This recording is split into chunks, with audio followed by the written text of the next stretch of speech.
Guys, in the battle for the NFC South, the Panthers beat the Bucs. Don't worry, these two teams play again. The Panthers have a one-game lead, but they're not favored to win the division over the Bucs, despite that. No. And not a ton of fantasy production in this game. Good game for T-Mac, who now leads the Offensive Rookie of the Year race ahead of Tyler Shuck, by the way. He surged up the board. Bryce Young was pretty good in this game. The Bucs offense has fallen apart. It's brutal. Baker Mayfield's now been under 15 fantasy points in 4 of the last 5 games. Since Week 12, he's quarterback 27 on a points-per-game basis. Since Week 11, he's only had 1 game with multiple touchdown passes. We thought getting a full complement of guys back here, right? Mike Evans, Godwin, Jalen McMillan, along with Emeka Egbuka, that maybe something would unlock for Baker Mayfield. This was a big game.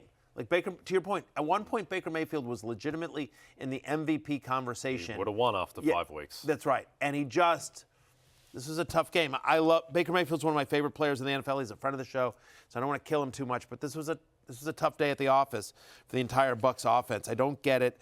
They didn't really get Mike Evans involved. They tried to he got a quick, cheap touchdown. They gave him 2 targets when they got in close as well, and that was ultimately wound up being the Sean Tucker touchdown that he ran in. Yeah, they were determined to give anyone but Bucky Irving the ball at the goal line. It just from a fantasy perspective, this is brutal. Now, they play at Miami next week, which is good, but I feel like Bucky Irving and I guess Mike Evans next week, but I can't abandon ship if anyone survives into next week on this Buccaneers offense. It's a mess. Yeah, the other issue, too, is just that the wide receiver breakdown of who are actually out there, it's all over the place. Like Jalen McMillan plays 34 out of the 64 snaps. Egbuka is at 36, Godwin 41, Evans 42. Like there's no hierarchy. They're just all kind of out there 2/3 of the time. Like New England. Yeah, exactly.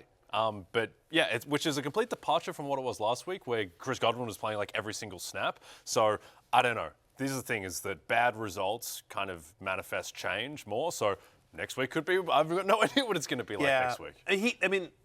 They didn't throw very much. They didn't have the ball very much.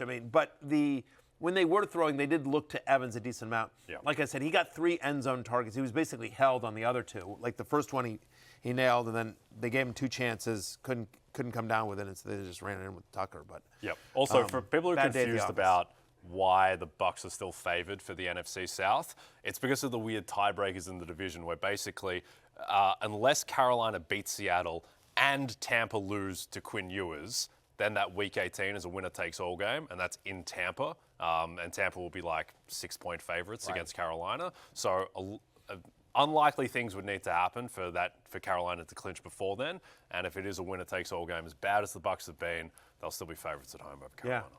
Hey, it's Matthew Berry from NBCSports.com and RotoWorld.com, and I want to thank you so much for watching whatever it is you just watched, or if nothing else, being too lazy to click out of the autoplay after this video started, after whatever it is you actually wanted to watch finished.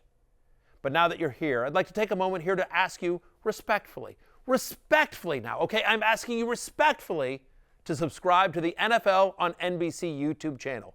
You'll get the latest RotoWorld fantasy news headlines, all sorts of great shows, including my own Fantasy Football Happy Hour. So go subscribe now. Again, I'm asking respectfully.